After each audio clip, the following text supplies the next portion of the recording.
Today, it's Edwin's Monday evening property rant.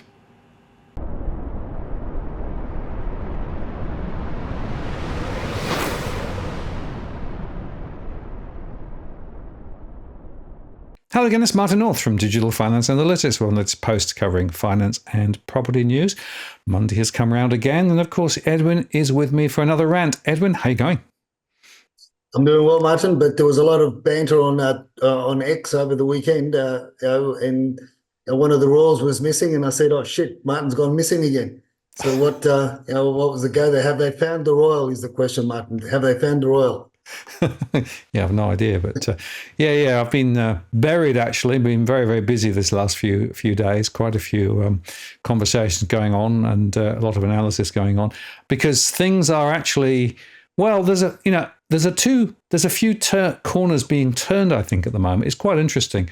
I don't know whether you've been watching the media at all, but it is quite interesting that suddenly there's been a spate of articles saying things like suburbs where house prices have hit a ceiling. This is Adelaide, and this is Melbourne. Peninsula may have hit peak. Don't pay too much, buyers warned, right? Or peaking burbs where you've paid too much. This is actually in in the New South Wales area, but around Sydney. Suddenly, all the mainstream media is on saying you mustn't pay too much. Prices might be a bit extreme. It's amazing. Where did that come from?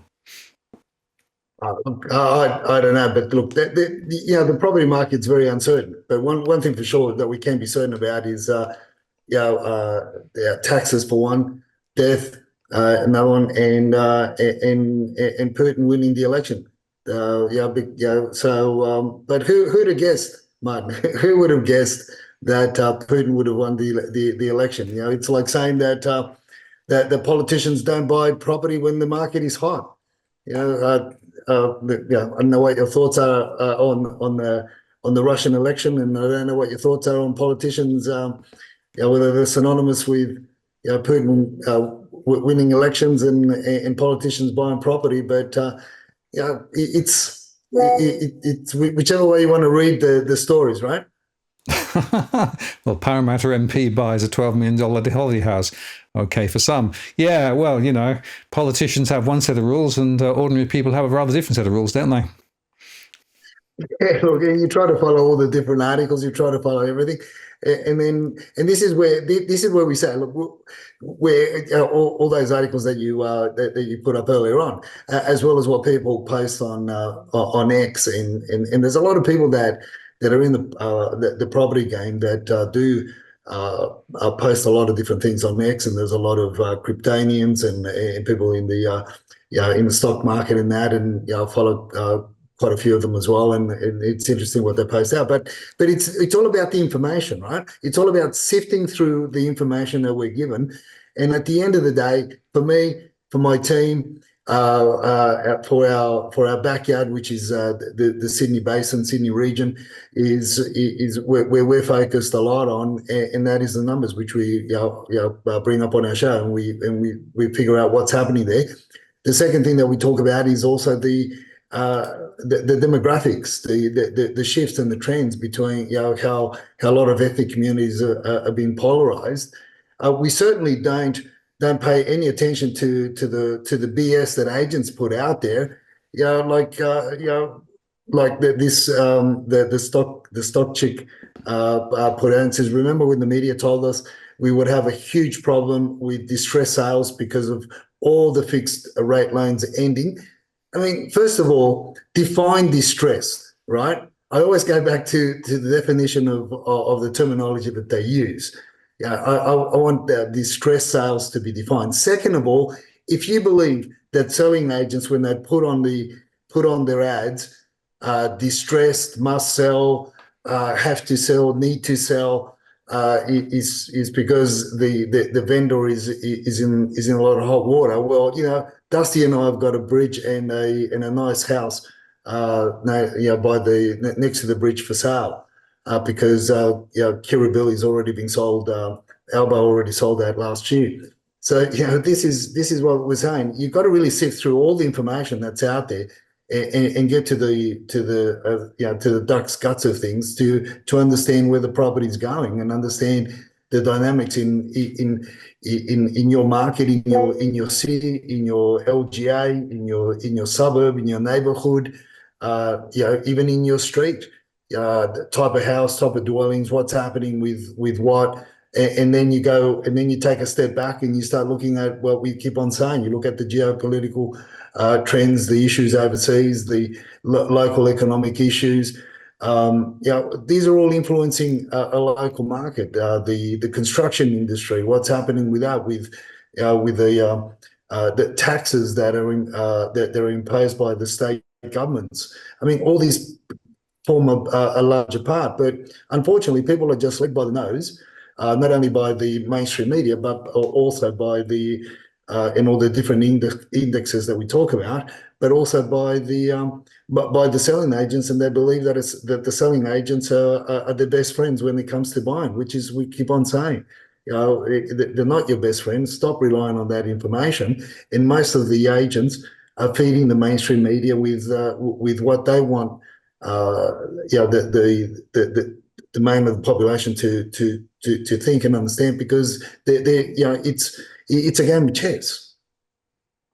Well, it is really interesting. And I think for me, Edwin, you have to separate out the marketing strategy from reality, because marketing and reality are not the same thing, right? And you can put an advert, distressed property sale, as you say, all you're doing is just trying to get somebody to be interested.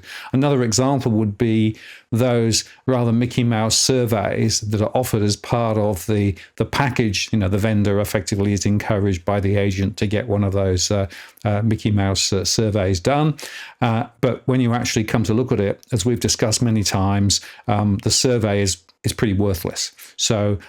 And yet, a lot of prospective purchasers rely on that information as though it's gospel. And the fact of the matter is, you have to separate out marketing from reality, right? This is about making people do things rather than actually providing fair and open information for a transparent decision. Yeah, look, there's a company, I won't mention the name of the company in case we get sued. But there's a company that you can request building inspection reports, as you call them, surveys, building inspection reports for before you go to auction, before you bid at an auction, or before you buy a house, that are provided by the selling agents. Likewise, the same company provides strata reports to potential buyers. I mean, they're as useful as a scribble pad, as far as I'm concerned, because I have proven over and over again with our clients, my own personal clients as well, not only my team's clients, but my own personal clients. I've shown them over and over again how they differ, and in two instances, we've used the same building company that this company that provides these reports to the real estate agents provides. We use the same building companies because they're all contracted out, and two building inspectors from the same building company provide totally distinct reports. In one case, I recall, this is a home that's worth close to $3 million at the time, and it didn't identify any major issues, and the inspector that we commissioned showed that there was three major issues with a house. Now, I'd already flagged those with our buyer, hence the reason why we went as far as getting up, because our buyer at the time was very keen on the house. They were living in they were expats living in Hong Kong. And I said, look, if we're really going to proceed, because they were sold on the building report that they purchased from the agency, and then after as much as I sent them videos, as much as I pointed out different issues that weren't picked up by the building report, to basically walk away from that and give them that feeling that, hey, we've done everything that we can to make sure that we're not walking away from in their eyes what they thought because of the glossy photos, the shiny photos, and the 40 mil granite bench top. They weren't going to be disappointed. So when we commissioned the building inspector, and the three major reports came on, and although they don't give you an estimate on cost to fix or rectify the issue, being an old builder, off the record, we both agreed that it was going to cost in the vicinity of $150,000 to $200,000 to rectify, apart from the fact that it had an illegal extension on the house anyway. So going from that, it's easier to pick these issues up in freestanding homes. But the main thing now that I'm coming across is where buyers are relying on strata reports issued by the same company. And this is where a lot of young first home buyers are going to come unstuck, and they're going to come unstuck in a very bad way, because again, this company in the majority, all they do is provide financials. They don't go and inspect the common areas. They don't go and inspect the basement car parking areas, also being common areas. They don't go and inspect the surrounding, the surrounds of the building, because that's not their job. All they do is they give you a summary of the last 5-7 years of financials and put it down in a report. And you know what? And people are taking that as gospel. When we do our searches, we want to find out. We want to go back when the building was built. We want to know who built the building. Are they still active? Are they? Who was the strata company that took carriage of the strata or the owners corporation? At the time that the builder still had owned property in the dwelling, because it's in the first 2 years of a building that most of the works that can be claimed on. And this is where the strata managers have to be very diligent in the way they get the reports, to make sure that they're looking after the best interest of the owners corporation. But they don't do that, and this is where, in fact, when Mascot Towers came unstuck, because the strata manager at the time when within the first couple of years or so of the inception of the owners corporation, the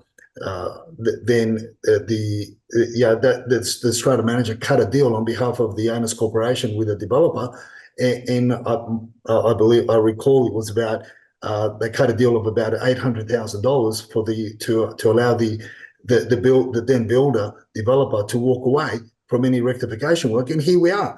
And this is what I was saying when the issue happened with Mascot Towers. I was saying they shouldn't be trying to chase the builder. The builder is in Lebanon. The builder had flown the coop years ago. There's no point in chasing the council, the private certifier, or what other certification they may have got. They should have been laser focused on the strata managers that held carriage of of managing that complex from the beginning, and that's critical. And a lot of people say, "Oh yeah, but I can't get it." Yeah, you can't get it because you don't understand how to get it, and the agent will tell you that you can't get further reports, or you can't get further answers to the questions that you may have, because they're not there to help you. They're there to impede your due diligence when it comes to buying. They're not there to disclose material fact. They're not there to. They're meant to, but do you really think that they do? There's a lot of cases at the moment, on tow with this said provider of building inspection reports, because they're being sued because of the inspectors haven't disclosed a lot of issues in different dwellings. But likewise, there are a number of councils now that I've been keeping tabs with extensions to homes and dwellings and illegal dwellings in properties, illegal second dwellings, where now the LGA, the councils, are going to take them to task. And guess what, Martin? These properties are being sold. They're being sold, and we reported on a couple of these properties last year and the year before. And now these properties are under the eye are under the magnifying glass of the council, and they're going to be issued demolition orders because this council they do not believe in reverse DAs or anything like that. Not that in one of those homes will not comply anyway at all. There would never be the development on the extra extension to the dwelling would never be approved by council anyway. So we're talking about hundreds of thousands of dollars that are going to be thrown away, and people are literally, potentially, in one instance, they're going to be told to walk away from the house because half the house has to go. Yeah, and you mentioned Mascot Towers, and I think it's a good object lesson. I actually made a show which came out yesterday talking about the life lessons from Mascot Towers leaky lifeboats. And there's all sorts of things we could talk about, but investors and owner-occupiers being offered different deals by New South Wales government, but very much deeply discounted.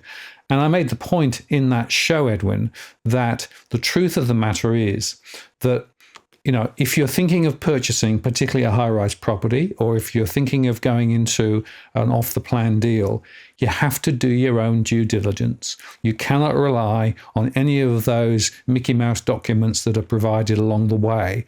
And unfortunately, if you don't do that, you can end up missing out effectively on hundreds of thousands of dollars. In other words, the value that you put into the property could be crushed. And, there are examples with Mascot Towers where people have just lost hundreds of thousands of dollars.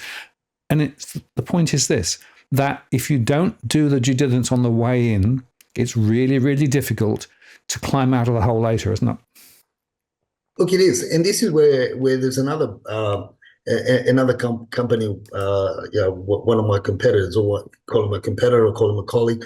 I just call them, I call them other names, but they keep on telling their buyers that they're assisting that they can get more information than what the agent is providing, which is a lot of hogwash, because it's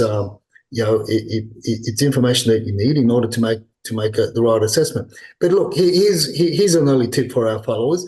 Our long-time followers already know. But for our new followers that are tuning in, particularly those in government, in Shoebridge, we can, here's a tip: when you're going to be buying into this high rise, right? Most of the time is spent in the apartment. Give yourself an extra 5-10 minutes and just walk down the emergency stairwell, or catch the lift down to the basement car park and start looking around to see what sort of shit you find down there. What do you see down there? What are the issues that you don't necessarily look at when you go and look at apartments? And also for the older established apartments, do the same. The other thing that a lot of people fail to do, I don't understand why, Martin, but a lot of people fail to do is, particularly when they're going to be bidding or acting or making offers on properties, I don't understand why they don't go knocking on the doors of, you're already in the building, you're already there, knock on a couple of doors, see if, they're going to be your best. That's going to be one of the best sources of information, whether it's a tenant or whether it's a resident, an owner occupier. They'll be frank and upfront. Most of the time, they will be frank and upfront. And I've actually recorded some conversations with tenants and also with owner occupiers of certain buildings. They're basically, and I've shared it on my social media, on Twitter and stuff. When it was Twitter many years ago, I shared conversations where even owner occupiers, basically, and I've approached them. I've said, look, I'm recording this. Is that okay? But I don't show their face. I point the camera to the floor. And they've had a very frank conversation with me, and they've said, walk away. Don't even think about it. There are too many issues, and that's before we even ask for other documentation that would reflect that anyway. But guarantee you, Martin, that that information will be buried in the documents that the selling agents give you. But that's the game, and people have got to understand that's the game that's been played, and that's the ring that you're getting into. And it's no longer hundreds of thousands of dollars. We're, in some areas for one bedroom apartments, we're upwards of $1.5 million. Absolutely. It's pretty horrendous. And I always come back to this fundamental point. Understand the difference between marketing and real data, right? When you actually want to make that property purchase decision and go through a series of steps. And those steps can be long-winded and difficult in some cases, but you've got to do it because otherwise you end up, well, with a lemon. And unfortunately, you know, and I know that with 53% of high-rise buildings, according to New South Wales statistics, with defects, there's a greater than 50% chance you're going to end up with a lemon, which is just a scary thought. Now let's move the conversation on, Edwin. Sorry, go on. So and you're flipping the coin as to whether or not it's a major defect. Yep. Yeah, and you won't know, you know, and I guess the other point is that some of those major defects don't come out in the early years anyway. So, you know, unless you have actually also understood who was building it in the first place, what credentials they have, what other buildings they've actually built, you can actually end up with, you know, this lemon. And, you know, that lemon is is a very expensive lemon indeed. Now, let's talk about WeChat. And I thought this was an interesting article. You know, people have been saying, oh, the Chinese buyers are actually maybe walking away. Well, according to this particular article, there's a Chinese buyer who outbid the locals by $1 million for a luxury Gold Coast home, sold prior to auction at $7.7 million. There's still plenty of money around, Edwin. And I guess the WeChat chatterers, they look pretty active, actually. Look, they are, and this is what we were saying earlier on with regards to the information that the mainstream publish, or the different aspects. Depending on what reporter it is, you'll determine what bent they'll take. But at the end of the day, as we said, we got to look at the demographics and who's influencing the markets. Within the city, within the LGA, within the neighbourhood that you're looking at buying into. But look, in general terms, the WeChat chatterers being focused on buying, they're more so focused on buying in the Sydney region, as well as the focus is also in Brisbane. It probably hence that article that you saw there. They in terms of lifestyle, in terms of that wow factor that they want to have, those bragging rights that they want to have. It's you buy in Sydney or you buy in Brisbane, especially those top end properties. With views and depending on the location as well. So these are the things with the WeChat chatterers. I mean the chatter is continually to get out of Melbourne because of the ongoing issues, tax liabilities that they're facing there. They're not getting the rental returns. They can't. They don't have the support groups down there to manage the properties the way that they manage the properties here. Hence the reason why we've got low figures on market in terms of rental, because a lot of the properties have gone to private lettings. And in those private lettings, we've got what they call budget accommodation or room lettings or even bed lettings. And all these things, and they can manage it because of the cash, the cash economy that they work under, and that's how they get able to buy more property and keep those returns on their investment a lot higher than your traditional markets will ever do. So so the focus continues to be in buying Brisbane, buying Sydney. The silent tigers are the ones that continue to break new grounds, but we've been saying this for a while. I'm not sure whether I shared this last week on Twitter or whether I can't remember what I shared last week. But this is just a conversation with one of the agents in the Blacktown LGA, and it's it's interesting. And I share these conversations to show or to establish the more of what we're saying. And this is one of the many agents that are saying the same thing. But it's not only in the Blacktown LGA, but because they're moving, the silent tigers are moving north. They're clashing a lot with the WeChat chatterers over in your Eastwoods, Eppings, in your Ryde areas, your Concord areas now. I've seen a lot of silent tigers in that area as well. So, because why? Because a lot of the professionals that came last year, they came with a lot of money and they came ready, pretty much ready, willing, and able to buy a property. Once they established themselves, they worked out where the better schools are for the children, for the family and where the better areas are, and that's where they're moving into. So you're seeing they're spreading the wings a little bit further and a little bit quicker than the WeChat chatterers are used to doing. But it's a big group that a lot of the locals are going to have to contend with and going to have to go toe to toe with when it comes to buying property. So it's watch this space with the WeChat chatters, as we've been talking about, but also now with the silent tigers, because they're really heavy on the prowl. And I attended a few open house inspections in the Blacktown LGA for clients on Saturday, and it's incredible what you're seeing, and it's really no different to what we've been talking about, Martin. And it's young professionals, young families, and they're driving prices, very, very hard. And this is why I'm changing my, apart from a couple of other things, I'm changing my my predictions for 2024, Martin, particularly prediction 3, 4, and 5. Yes, well, momentum is pretty strong. And I guess, Edwin, one of the other interesting observations, and there was an article through the last week, that more people are actually rocking up with quite a large cash. So it's not just those that are actually highly mortgaged. There are a lot of people, and we've discussed this previously on the shows, quite a few of the people coming into the country, the migrants coming in, more than 600,000, a proportion of them are coming in with large amounts of money that allows them to buy for cash. And so that's one of the reasons, I guess, why your predictions may be being tweaked.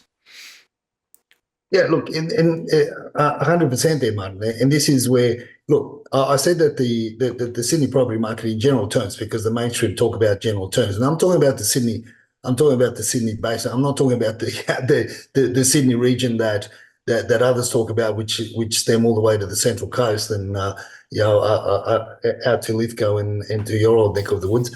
I'm talking about where most of the stories gather momentum, which is the Sydney region, based on the main Sydney region. And I was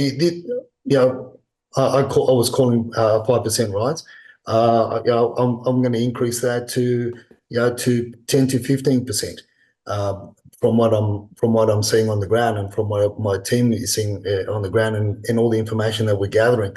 It's early stages yet, but I think if we get a major downturn in listings over winter, it's pretty much on the cards. Then we've got number 4 is some areas of Sydney may hit 15 higher price increases as well. Look, I'm already seeing that being hit in many parts of the Blacktown LGA and in Campbelltown, Campbelltown LGA as well. And it's phenomenal to see how strong those markets are. And again, we go back to the entry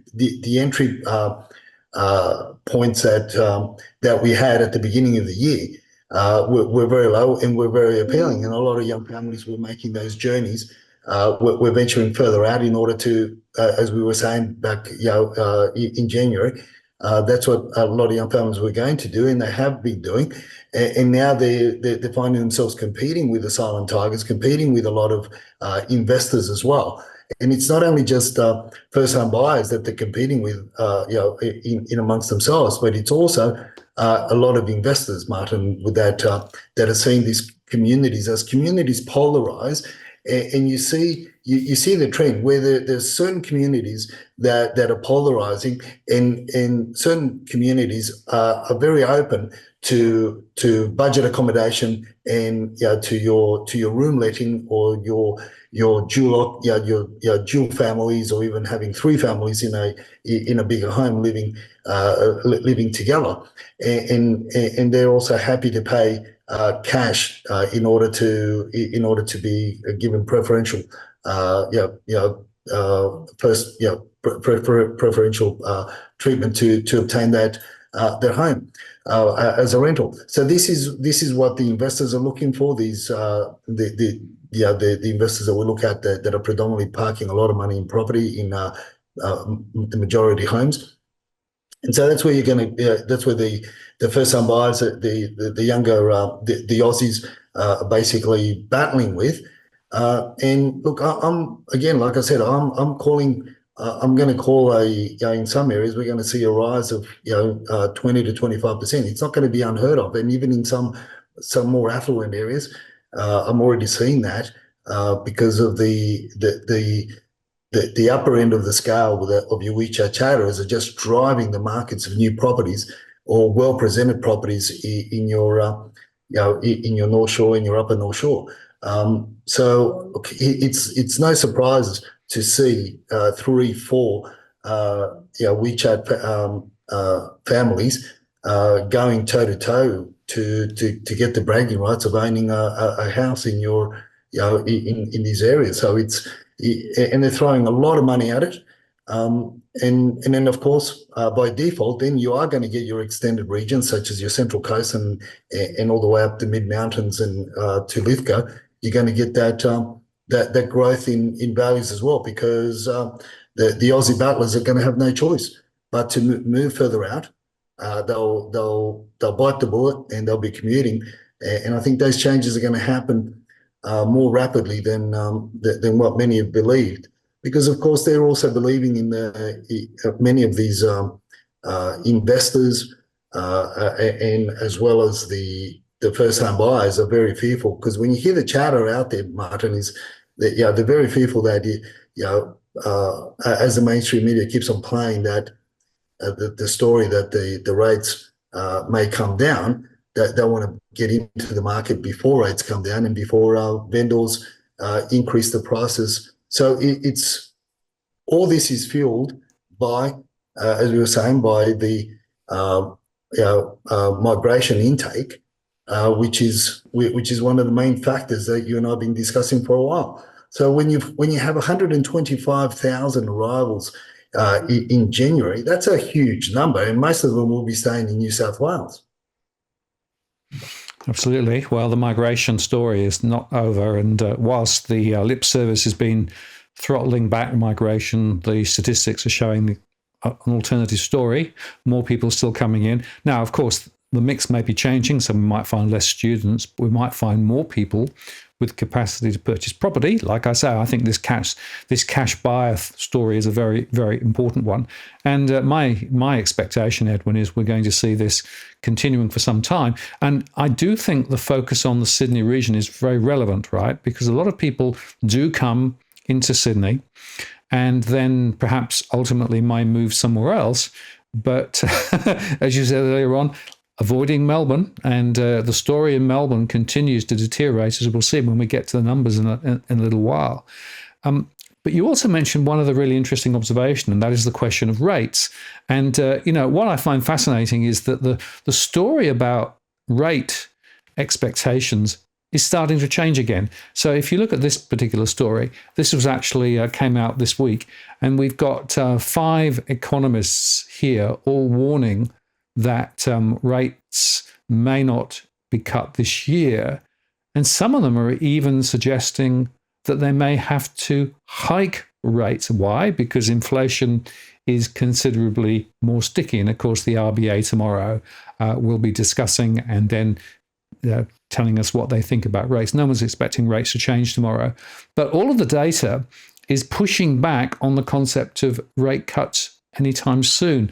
And I think that's a really significant observation, given that, of course, we still have quite a few people who are leveraging up to be able to buy those properties, chasing higher prices. And we've also seen, of course, that the mortgage momentum eased back a little. But nevertheless, a lot of people are really struggling. And that one of the factors that it's worth thinking about there was the most recent delinquency data that came out started to show a little bit of a rise in the delinquency rates. Now, this is for the mortgage-backed securities, so it's not necessarily a very good analog for the whole market, but nevertheless, delinquencies are rising too. So higher interest rates, higher delinquencies, two other factors that perhaps people should incorporate in their thinking when they think about chasing property. That would be the logical path to take, but unfortunately, Martin, 70 to 80% of the people don't make a logical decision when they're buying property, particularly when they see that there's a lot less property on the market than in 2023. Yep. No matter how much the mainstream media or other statisticians, say that the listings have gone up by 25%, listings have gone up by 27% or 35% across Sydney.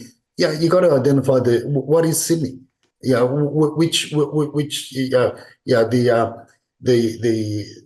ABS, Sydney. It encompasses the Central Coast and down all the way to Wollongong and over to Lithgow just about.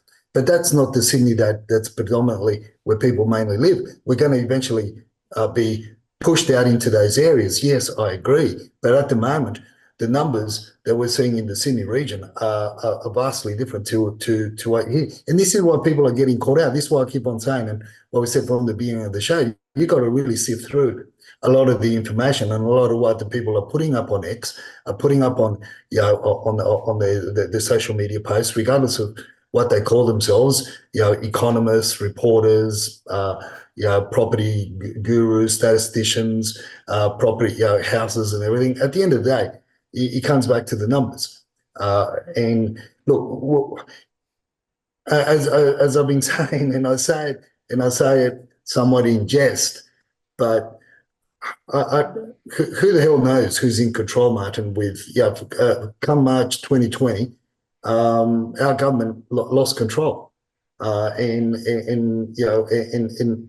it's they're turning. You get mainstream reports on this and on that, but it all turns on a dime, or it turns from 1 week to the next, or 1 month to the next. So that's why, for me, at the end of the day, for me personally and in our team, we go back to the numbers, because at the end of the day, Martin, numbers don't lie. And real estate agents advertise on. Yes, we do look at REA as well. We do look at REA numbers as well. For those that are questioning that, but the numbers, 99% of real estate agents use Domain as the main portal to list the properties, and that is one of our main gauges as to see what's happening, other than what we see on the on other social media platforms, like from our new colleague that's focused with the Vietnamese community and what she brings to the table with what the new kids on the block are doing and saying, as well as Dusty and Edwin with the WeChat chatterers as to what they're doing, and now our extended groups with the Silent Tigers, because these are communities that are moving the market that we're in, which is the Sydney region. And this is where I would be persuaded differently than what my thoughts in house prices rising, if and when I see listing numbers on market rising as well. I would really be persuaded differently. I would be, and we would be the first. We would be the first anyway, Martin, to announce that, because everybody else relies on God knows what other numbers. And then they get polarized. They get poleaxed when they go to auction, thinking that there's only 2 or 3 people going to turn up, and there's 15 bidders, and they get dropped off the field 20% below what the property sold for. And this is what I see over and over again on those social media posts, where these the so-called experts put on X. First of all, they believe the low guides that the agent are putting up on the advertising. They believe that, and why do they believe that? It's because they, in their heads, they believe that the market, because they read other reports that there's been an increase of about 37% increase in listing numbers in Sydney from last year to this year. I don't see it. I haven't seen it. I don't see it on the ground. We don't see it. All we're seeing is the opposite. Well, let's look at the numbers, Edwin, because, as you say, the numbers don't lie. And if we start with domain in Sydney, this is the week of the 11th of March. There were 16,288 properties shown, and, a lot there are apartments as well as houses. And if we jump forward, 16,139. And interestingly, the number of apartments dropped slightly more than houses. But those trends, comparing this year with last year, shows that comparatively speaking, the momentum is slower in terms of listings and easing away, which is another factor in the mix, which suggests that we may well be seeing prices holding up in a lot of areas. And again, I don't see a lot of discussion in mainstream media on this, where everyone's claiming that somehow this year is rather different. Yeah, exactly. And these are the figures that we pull on a given day and a given hour of the day. So they can be uniform throughout the years that we've been sharing these numbers, and we can see this. But the numbers don't lie. The scary thing is, we said last week that we were going to be entering into nail-biting territory. I think we're there. I think we're there. I wanted to see what the numbers were going to be for this week. And look, although we're still tracking about 600-700 listings lower than what we were same week last year. But there has been a definite downward turn in listings on market. The week before that, we were closer to 1,000, but and that was a little bit scary. But now we're sort of picked that up a little bit, but we're still 600-700 listings lower than what we were same week last year, and I feel that people are now pretty much getting ready for winter, which is seasonally where numbers will peg back anyway.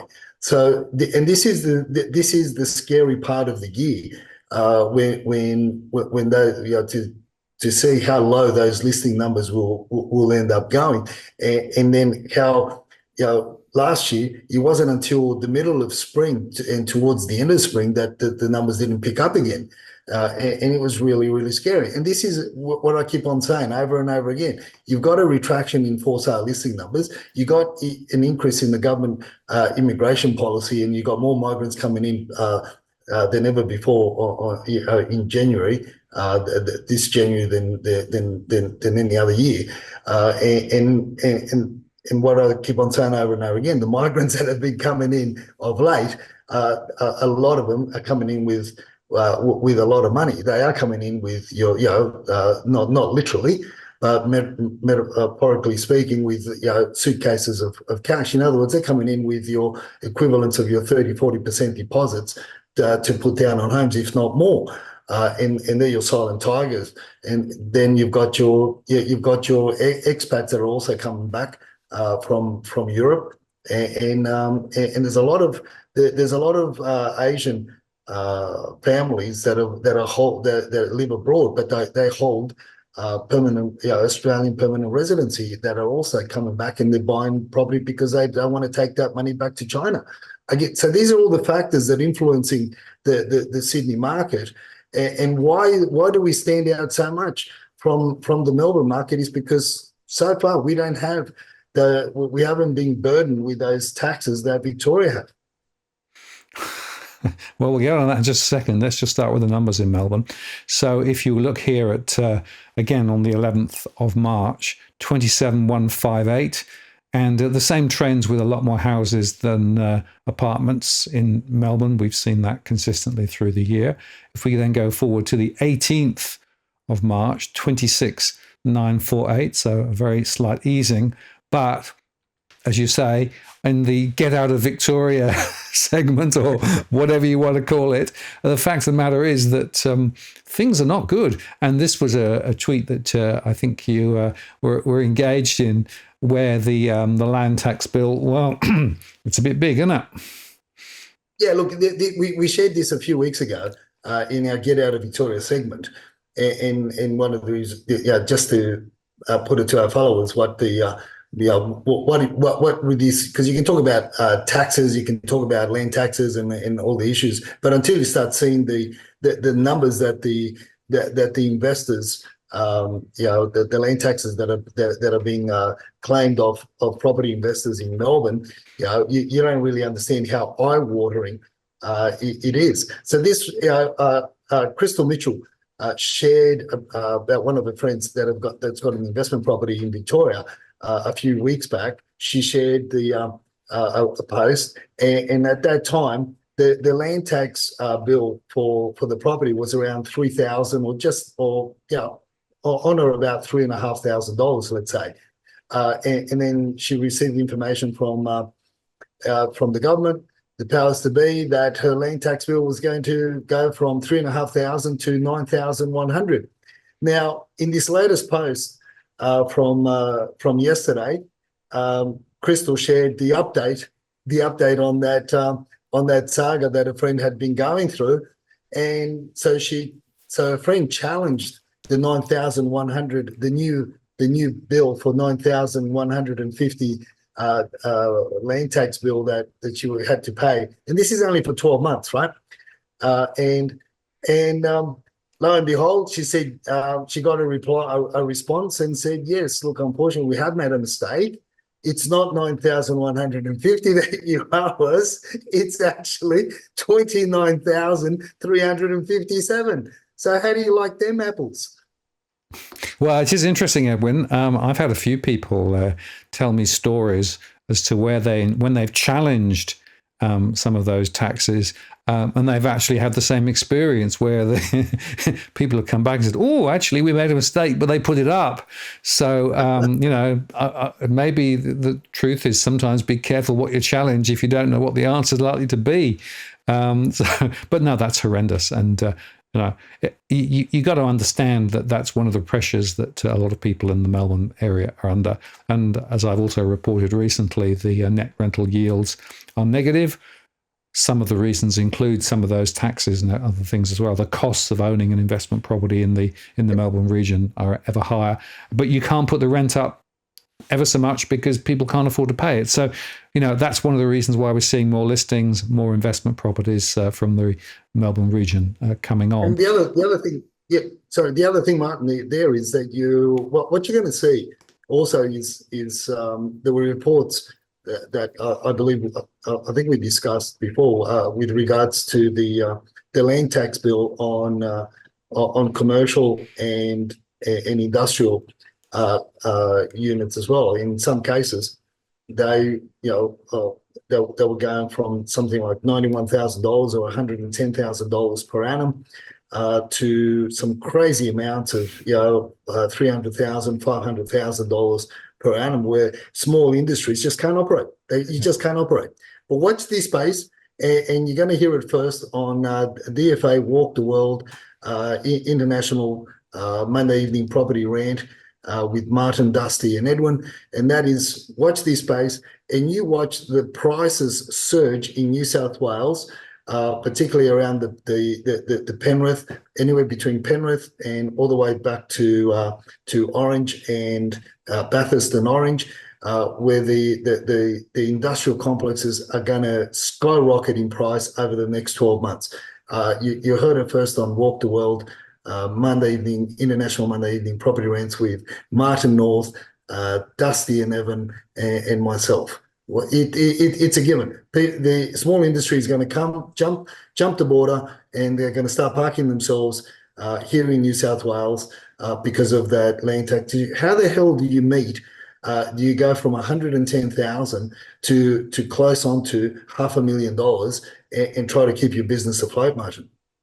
It's impossible. And, there are a lot of pressures on small businesses. Around 20% of small businesses are risking pressures on their survivability, partly because the ATO is now ramping up the demands for tax that, of course, was pretty much frozen through COVID, and just the general expenses of running a business. The red tape is still as bad as ever. And you're right. We are going to see some significant shifts. And I also, again, see in some of my surveys that absolutely in play at the moment. Let's just talk briefly about Queensland, because, of course, Queensland is its own little world when it comes to property. And there on the 11th, we had 3365 go forward, 3256, very, very small ease, but it's similar trend. Listings are way down, not enough demand, supply disequilibrium is massive in the Brisbane region. One reason why prices there are still rising in many areas. And also just on the auctions, Edwin, I saw an article on one of the socials claiming that this was a mega week for the New South Wales area. But when I looked at the numbers, I wasn't quite so convinced. Well, look, just going back a step before we go into the auctions, I just want to bring to the attention of our followers is that the Brisbane numbers, I didn't send you the snapshot, but if you looked at what we were sharing same week last year on the Brisbane numbers, they were tracking or just a little bit over 1,000 more properties on market same week last year. Yep. And that's a lot. That is a hell of a lot more than what we are now, just for to close the segment on numbers. Auctions. Look, you've got 17,000. 1,700 in Victoria. At the end of the week, and 1,074 in New South Wales, which is a lot more than what we had over the last weekend. But it's because the weekend after that, is Easter. So we'll have a huge drop off in numbers over the Easter weekend. So everybody's compressed the auction numbers on by a week. There's 2 homes that we're following for clients that were originally scheduled to go to auction not this weekend but the following weekend, the Easter long weekend. And it appears that they're going to be brought to this weekend, and we'll be notified. We will be notified of that if they are going to bring forward. I would dare say that they will, given the amount of interest that they have. So it's just a matter of accommodating auctioneers, accommodating those that are interested in the home. So there's a lot of auctions that have been scheduled, and that's the main reason why. It's just other than that. Like I say, it's just a form of selling. It's just that the mainstream get off on, that a lot of people get off on. They make a lot of noise about it. There's a lot, there's a lot more on offer by way of private treaty, but auction just seems to hit the funny bone, to hit the not the funny bone, to hit the that I don't know, that feel good for some or feel bad for others. Part of the emotion that they get so caught up in it. I say in a market like this, you try to buy your damn hardest to buy before auction, and at the auction as well, and you more than likely get a better outcome or a better price post auction if it doesn't meet the reserves. But it's just another form of selling. We just talk about it because everybody else does. Absolutely. But, the fact that we've got Easter coming up, that's really bunched some of the auctions together. So you can't really make a trend from it. But we can talk a little bit about some of the rental trends because they're quite interesting insofar that if you look at the Sydney area, properties for rent last week were at 8356 and they moved up to 8426. So a slight increase in the Sydney region. And if you look at Melbourne, 8006 a week ago, 8345. So it does look as though the rental situation has turned around slightly, but that's partly, of course, because a lot of the students now are back, and so they're found accommodation. But within that, there's still quite a few people struggling to pay rents, looking for somewhere cheaper, and so there is a bit of fluidity in terms of the supply demand. But we just still really don't have, the vacancy rates are still relatively low relative to the population and demand. And so my expectation is we're still going to see rents climbing over the next few months. Look, we will. It's going to be interesting to keep an eye on the Melbourne region because the jump the jump in numbers in a given week has been, in my opinion, from the last 6 months trend has been rather there's been quite a lot. I would like to think that a lot of the investors that put the properties on the market that aren't achieving the prices that they would like to get. Hence the reason we've got a hell of a lot more properties for sale on market in the Melbourne region than what we do have in Sydney. I would like to think that because a lot of those properties have stayed on market for a long time, some of these people are sort of having second thoughts and have decided to put their properties back on the rental arena, hoping that they're going to get a little bit more for the properties and to ease the pain. Because at the end of the day, if it's an investor, you owe money to the bank, whether or not your property's on the for sale ledger, you still got to pay your monthly repayments. And if you're not getting an income, and if your property's sitting there because of the amount of properties that sit alongside of you in the same neighbourhood that are also for sale, you either do one of two things. You either chop your price and get out quickly, or you bear the pain and stump up from your reserves. And I think that maybe some people, hopefully, for the renters in Melbourne, hopefully that is going to be a trend. But it'll be interesting to see what happens over the next couple of weeks, because obviously 1 week doesn't make a trend. If we get the same jump next week and the following week, then that may be something that a bit of relief for the Melbourne region, but definitely not for Sydney. Absolutely. Well, we'll watch and wait and report next week as the statistics come crawling in. Before I throw back to you for your tip of the week, I just want to highlight two other quick things.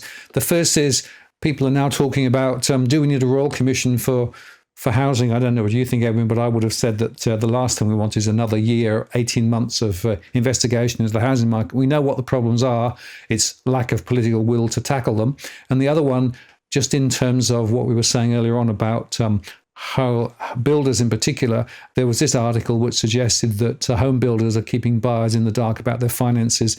I think this is a really important article, because the fact of the matter is you have to do due diligence as well as on the property, on the builder, if you're actually thinking of engaging with the builder, because quite a few builders are significantly underwater at the moment, and that's a big deal too. So my tip of the week is do your homework around the builder as well as around the property.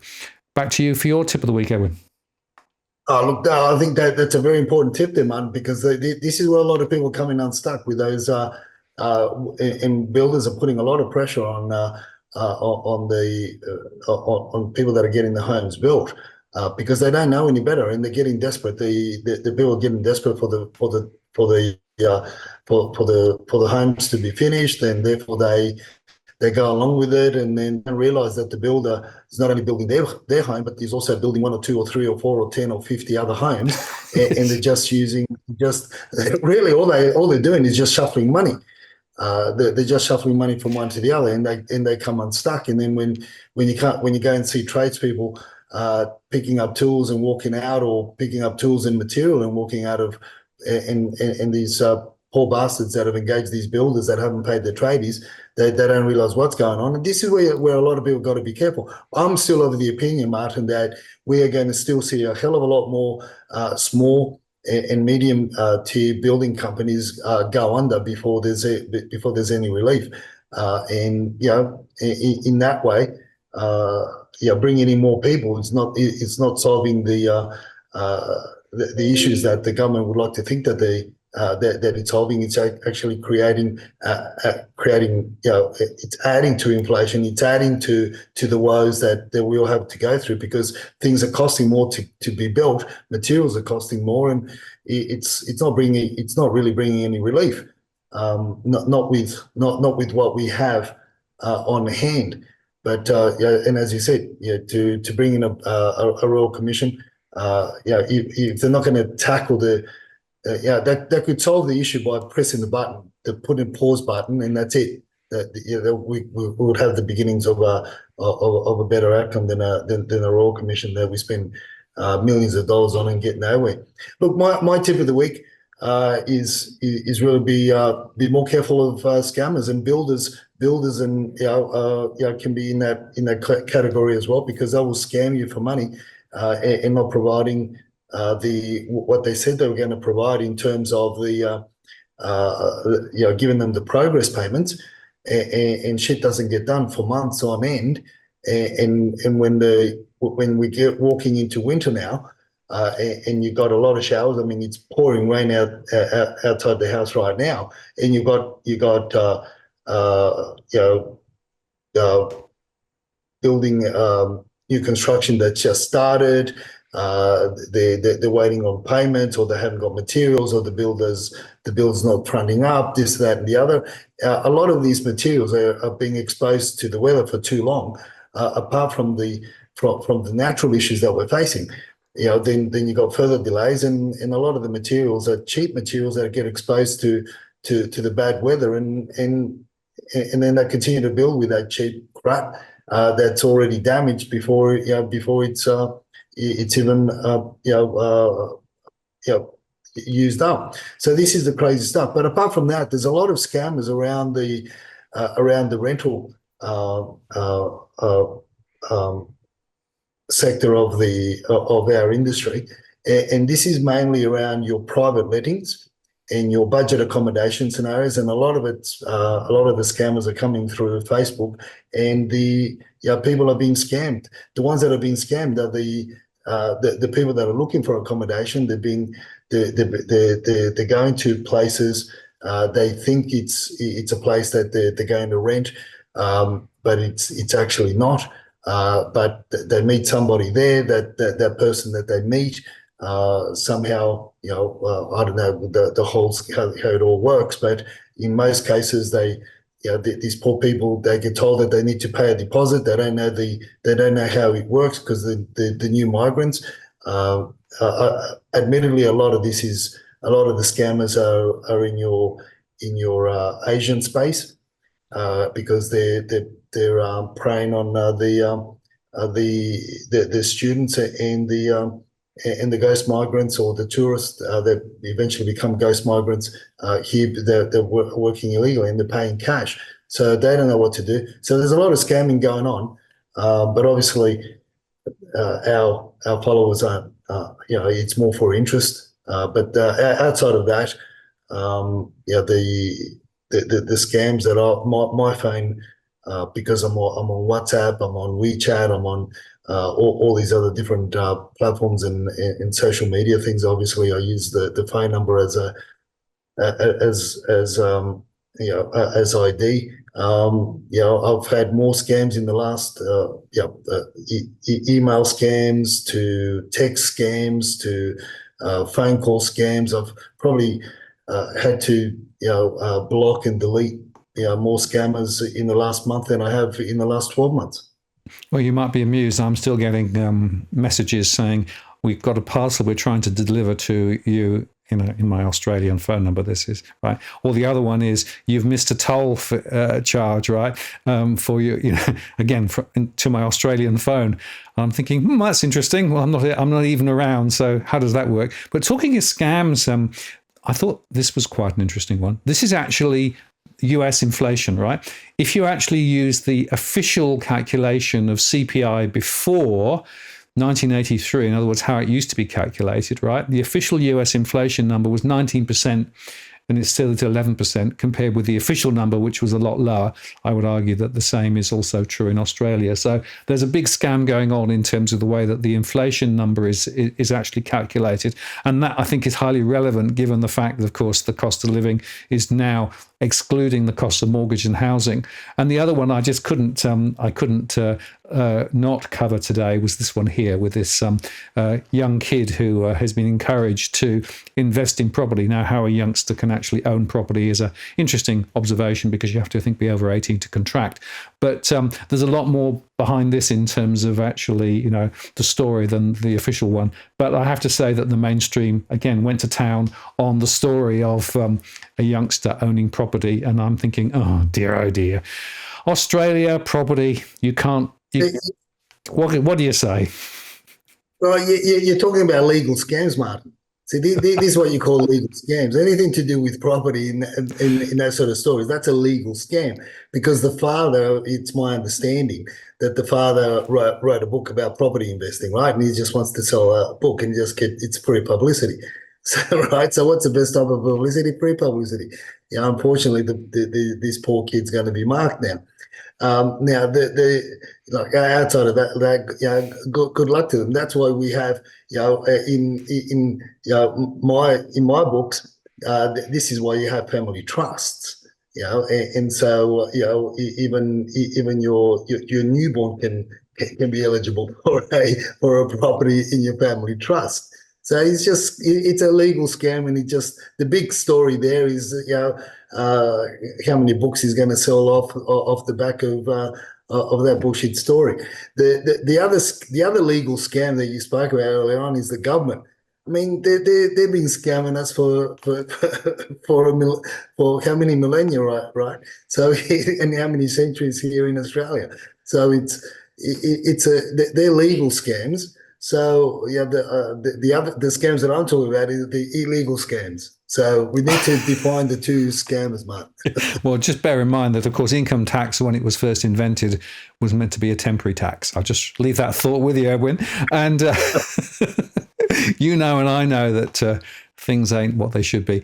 Thank you once again, as always. Great to catch up with you, and we'll do it all again next week. There'll be plenty more info to share, and have a good week. Meantime, Edwin.